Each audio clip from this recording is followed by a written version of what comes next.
Media మిత్రులందరికీ నమస్కారాలు తెలియజేస్తా ఉన్నాను. ఈరోజు ప్రెస్ మీట్ పెట్టడానికి ముఖ్య కారణం టిఆర్ఎస్ పార్టీ మాజీ మంత్రి శ్రీనివాస్ గౌడ్ గారి యూరియా డ్రామా. మార్నింగ్ చూసినాము, అంబులెన్స్ వచ్చింది, హాస్పిటల్ ఎవరినో పంపించిండ్రు. ఆడ రైతులతో మాట్లాడించి నేను రాజకీయం చేస్తున్నా అడుగుతున్నాడు. ఇప్పటి వరకు కూడా గడిచిన 2 సంవత్సరాలుగా మీరందరూ గమనిస్తున్నారు, 2 సంవత్సరాలకు ముందు పాలన ఇప్పటి పాలన ఎట్లా ఉంది కాంగ్రెస్ ప్రభుత్వ పాలన అని. అసలు రైతుల గురించి అవగాహన ఉంది. మంత్రి కూడా చేసాడు, మీకు తెలుసు. ఏం మంత్రి చేసాడో నాకైతే దౌర్జన్య మంత్రి, కబ్జా మంత్రి అని నాకు తెలుసు, కానీ ఆ శాఖలు ఏమి ఇచ్చారో నాకైతే తెలియదు. ఆ శాఖల గురించి మేము పోలేదు. దౌర్జన్యం, కబ్జాలు రెండే చూసినాం. రామగుండం రిపేర్కి వచ్చింది, ఆ రిపేర్ చేపియరా? యూరియా షార్టేజ్ ఉంది. విచిత్రమైన ఆరోపణలు, అవగాహన లేకుండా చేస్తున్నాడు. ఆయన్నే మళ్ళీ కాంగ్రెస్ ప్రభుత్వానికి అవగాహన లేదు అంటున్నాడు. యూరియా మ్యానుఫ్యాక్చరింగ్ ఇండస్ట్రీస్ ఎవరి కంట్రోల్లో ఉంటాయి? అవగాహన ఉందా? రామగుండం ఉంటే కూడా రామగుండంలో తయారైనటువంటి యూరియా మన తెలంగాణకు మనం తీసుకోవడానికి ఉండదు. దేశం మొత్తం కూడా యూరియాకు సంబంధించిన మ్యానుఫ్యాక్చరింగ్ కంపెనీస్ అన్నీ కూడా దేశంలో మొత్తం కూడా యూరియాకు సంబంధించినవి సెంట్రల్ గవర్నమెంట్ కంట్రోల్లో ఉంటాయి. ఈ రామగుండం కూడా సెంట్రల్ గవర్నమెంట్ కంట్రోల్లో ఉంటుంది. సూపర్విజన్ కూడా మన తెలంగాణకు సంబంధం ఉండదు, రాష్ట్ర ప్రభుత్వానికి. నెంబర్ 1. ఇంకో అంశం, చెప్పులు లైన్లో లేకుంటుండే చూసిండ్రు కదా మా పాలనలో అన్నారు. నేను ఇంతకుముందే నాకు ఒక మిత్రుడు ఒక వీడియో పెట్టిండు.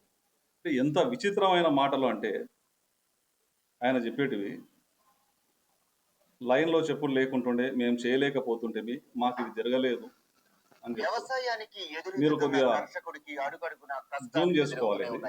ఎరువుల కోసం రాత్రి పగలు పడి టిఆర్ఎస్ గవర్నమెంట్లో పోయినసారి, మళ్ళీ అది కూడా ఫస్ట్ వచ్చిన సెకండ్ టర్మ్ లో టిఆర్ఎస్ గవర్నమెంట్. అచ్చుమాయిపల్లె గ్రామం.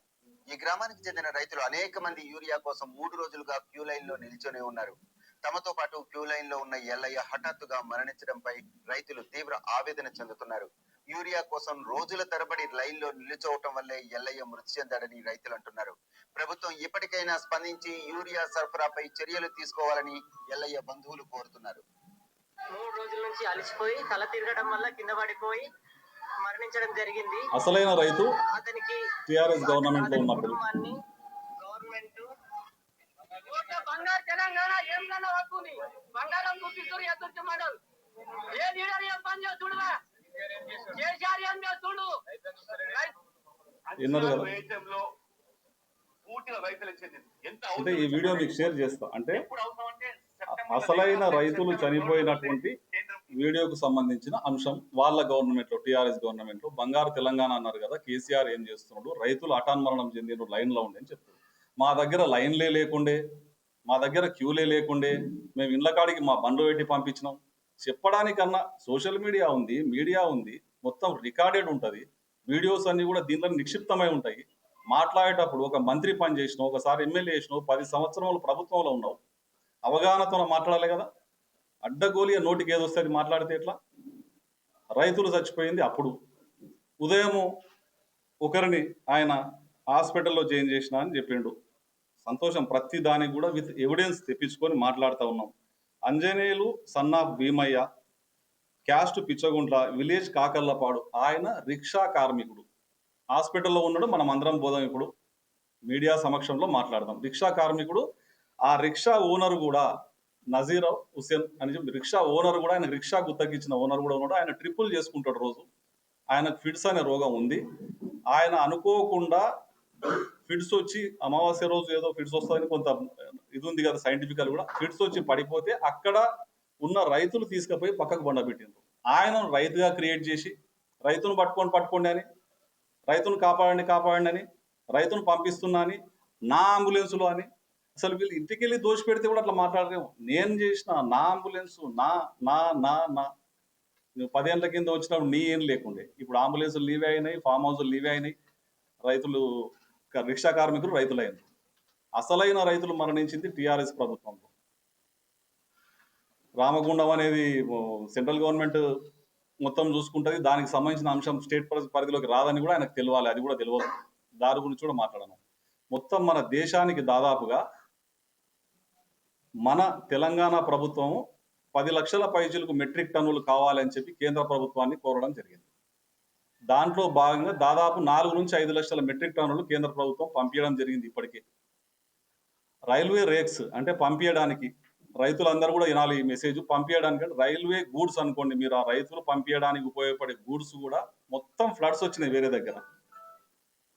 ప్రయాణానికి రైల్వేలకు సంబంధించి రైల్వే ప్రయాణం అనేది నిలుపుదల చేయబడ్డది, రైల్వే రేక్స్ రావడానికి ఇబ్బంది అయింది. కాబట్టి కేంద్ర ప్రభుత్వం పంపించే దాంట్లో కొంత జాప్యం జరిగినమాట వాస్తవం. కానీ రైతుల గురించి మాట్లాడుతున్నాడు, నాట్లు అని ఇంకో విషయం కూడా చెప్తా ఉన్నా. యూరియా నాట్లు పెట్టినప్పుడు మొదటిసారిగా యూరియా వేస్తారు, ఒక రౌండ్ అయిపోయింది. రెండవసారి మళ్ళీ 15-20 రోజుల తర్వాత వేస్తారు. వాస్తవానికి యూరియా మొదటిసారి జల్లుకున్నారు, మొదటిది అయిపోయింది. రెండోసారి కోసం యూరియా డిసిప్లిన్ గా ఎక్కడ పోయినా సరే మనం లైన్లోనే నిలబడి తీసుకుంటాం. గుంపులుగా వదిలేతామా? యూరియాకి వచ్చిన వాళ్ళను లైన్లో ఉంటేనే కదా ఎవరికి వచ్చేది, ఎవరి బ్యాగులు వాళ్ళకి వచ్చేది. మనం పోతే కూడా లైన్లో నిలబడతాం కదా. జాప్యం జరిగింది, ఫ్లడ్స్ వచ్చినాయి, అది కూడా వస్తుంది. దాదాపుగా మన 4-5 లక్షల మెట్రిక్ టన్నులు వచ్చింది, ఇంకో 3-4 లక్షల మెట్రిక్ టన్నులు రావాలి. మన ఈ 3 కాన్స్టిట్యుయెన్సీల పరిధికి వచ్చే వరకు 38,000 మెట్రిక్ టన్నులు కావాలని చెప్పి అగ్రికల్చర్ ఆఫీసర్స్ ప్రపోజల్ పెట్టిండ్రు. ఇంతవరకే 20,000 మెట్రిక్ టన్నులు మనకు వచ్చింది, ఇంకా 18,000 మెట్రిక్ టన్నులు రావాలి. అది బ్యాలెన్స్ ఉంది, అది సెకండ్ విడతకు మనకు పనిచేస్తుంది వేయడానికి. ఎక్కడ కూడా జాప్యం లేకుండా సెంట్రల్ గవర్నమెంట్ పంపించిన దానికి పంపించినట్లుగా ఉన్నంతలో ఇమీడియట్ గా డిస్పోజ్ చేయడానికి రైతులకు పంపిణీ చేయడానికి అధికారులందరూ అప్రమత్తంగా ఉన్నారు. లేని ఆందోళన సృష్టించి రెచ్చగొట్టి ప్రతి దగ్గర, నేను ఇంతకుముందు చూసిన ప్రెస్లో మీటింగ్లో పోతే రెచ్చగొట్టే విధానమే, ఇక్కడ రెచ్చగొట్టే విధానమే. నేను ఇంకా విషయం డివేట్ అవుతుంది, వేరే విషయాలకు పోదాల్చుకోలేదు, కానీ కుప్పలు తెప్పలుగా ఉన్నాయి, త్వరలో అవి కూడా బయటకు వస్తాయి. ఈ సబ్జెక్ట్ డివేట్ అవుతుందని నేను పోతలేను. అనవసరమైన హంగామా చేసి భయభ్రాంతులకు ఏదో పబ్లిక్లోనే లేనిపోని తగాదాలు సృష్టించే కార్యక్రమాలు చేస్తే ఎవరు నమ్మడానికి సిద్ధంగా లేరు, ఎవ్వరు హ్యాపీగా లేరంట. వీళ్ళ గవర్నమెంట్లో హ్యాపీగా ఉన్నారు. 100 వీడియోలు ఉన్నాయి ఇప్పుడు నేను చూపించినవి పెడితే. కరెంటు లేదంటున్నారు, బ్రహ్మాండంగా కరెంటు ఉంది, అది కూడా ఫ్రీ కరెంటు ఉంది, నాణ్యమైన ఫ్రీ కరెంట్ ఇస్తా ఉన్నారు.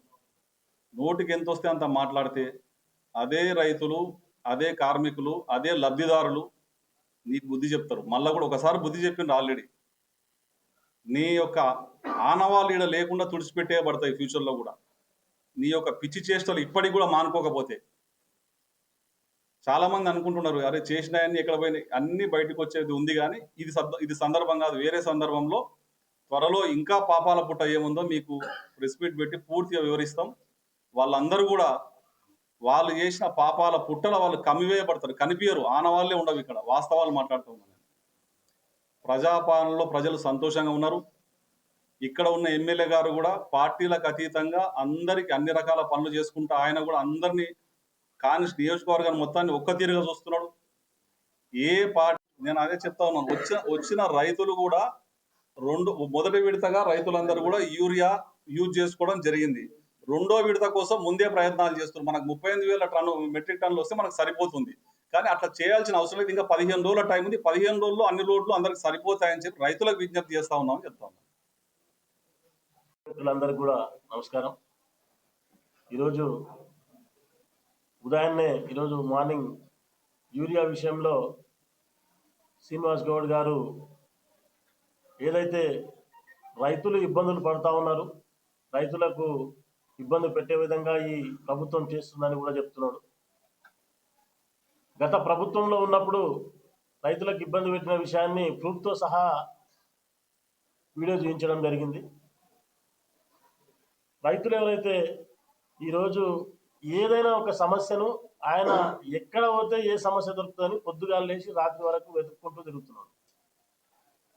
సమస్య వెతుక్కునే కంటే ఈరోజు మహబూబ్నగర్లో జరుగుతున్న అభివృద్ధిని చూసి ఆయన ఇంకేమి దొరకక ఏం దొరుకుతుందా అని వెతుకుతున్నాడు పొద్దుగాలు లేచి.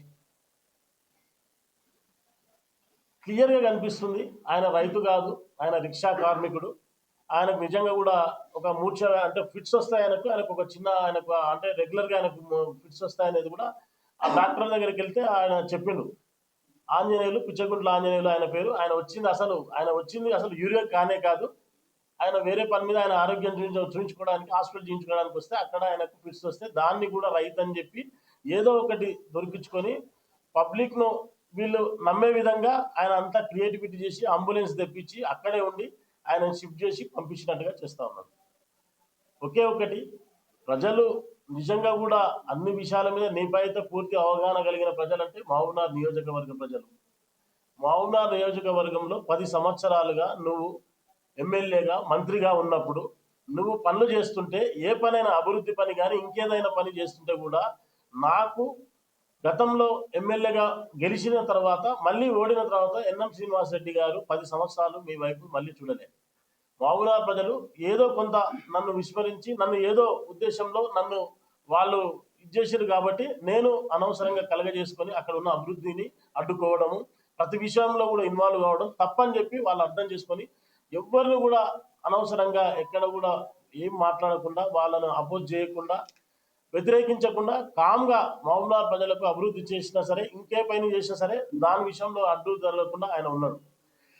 ఒకటి చెప్తున్నా, 2 సంవత్సరాలు కాకముందే నువ్వు 6 నెలల నుంచి నువ్వు కరెక్ట్గా నువ్వు ఈ రోజు వరకు కూడా కనీసం నువ్వు ప్రజలు ఎవరైతే ఉన్నారో నీ మీద నమ్మకం లేక ప్రజలు ఎన్ఎం శ్రీనివాసరెడ్డి గారికి కాంగ్రెస్ ప్రభుత్వం మీద నమ్మకంతో ఈరోజు ఓట్లేసి గెలిపించారు.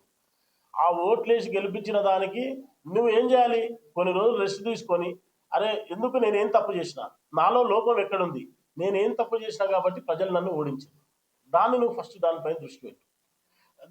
తదేకంగా అనవసరంగా వచ్చి ఏం దొరుకుతుందా అని చూసి ఏం దొరికింది ఈరోజు? ఏం దొరకలే ఈరోజు. ఒకే ఒకటి, మీరు అనవసరంగా హైరాణ పడి ప్రజలకు ఇబ్బంది పెట్టే విధంగా మళ్ళీ చిచ్చు పెట్టి పంచాయతీలు పెట్టే విధంగా కాకుండా నిజంగా కూడా అభివృద్ధి జరుగుతలేదా అనేది ఈరోజు రైతు రుణమాఫీ అప్పట్లో ఉన్నప్పుడు డ్రామా చేసి అప్పుడింత ఇప్పుడింత విడుదల వారిగా రుణమాఫీ చేశారు. ఈరోజు గెలిచిన ఒక నెల 2 నెలల్లో ఇమీడియట్గా కాంగ్రెస్ ప్రభుత్వం రేవంత్ రెడ్డి గారు చెప్పిన మాట ప్రకారం ఏం ఆశించకుండా ఏం ఆలోచించకుండా కోట్ల రూపాయలను రుణమాఫీ చేసిండు. అది కాదా? వాళ్ళు ఎంత నిజాయితీగా ఏదో ఎలక్షన్లను ముందు పెట్టుకొని ఎలక్షన్ల ఆలోచన పెట్టుకొని ఏదో చేస్తే నాకు లబ్ధి జరుగుతుంది, వీళ్ళతోనే ఓట్లు వాడాలంటే నేను చేయాలంటే నిజంగా ఎలక్షన్ల ముందు చేస్తున్నాను. ఎలక్షన్లు అయిపోయిన ఇమ్మీడియట్గా రుణమాఫీ చేసినంటే ఏం ఆశించకుండా రైతులతో ఎలాంటి గేమ్లు ఆడకూడదు. రైతులు నిజంగా కూడా నిష్పక్షపాతంగా కాంగ్రెస్ పార్టీకి ఓట్లు వేసిండు.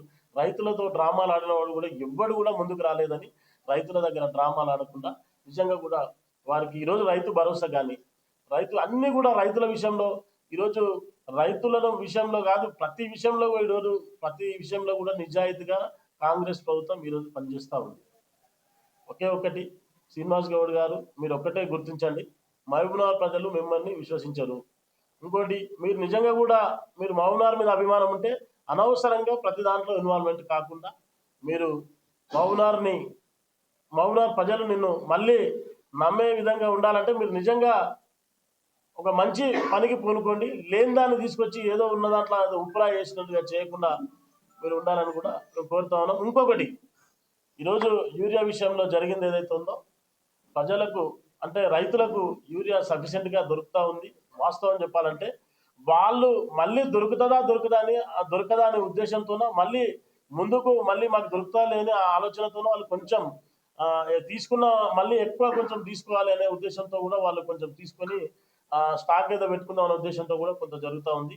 అట్లాగే ఈరోజు మార్నింగ్ షాపులు తీయకముందే పొద్దున్న ఆ టైంలో అయితే షాపులు తీయరు కదా, ఆ టైంలో వచ్చి కూడా కొంతమంది లైన్లో క్యూలో ఉండే తీసుకుంటారు. ఎవరైనా కూడా ఎగబడి గుంపులుగా అయితే తీసుకోరు. అదేవిధంగా కూడా ఈరోజు అదే విషయం జరిగిందని కూడా తెలియజేస్తాను.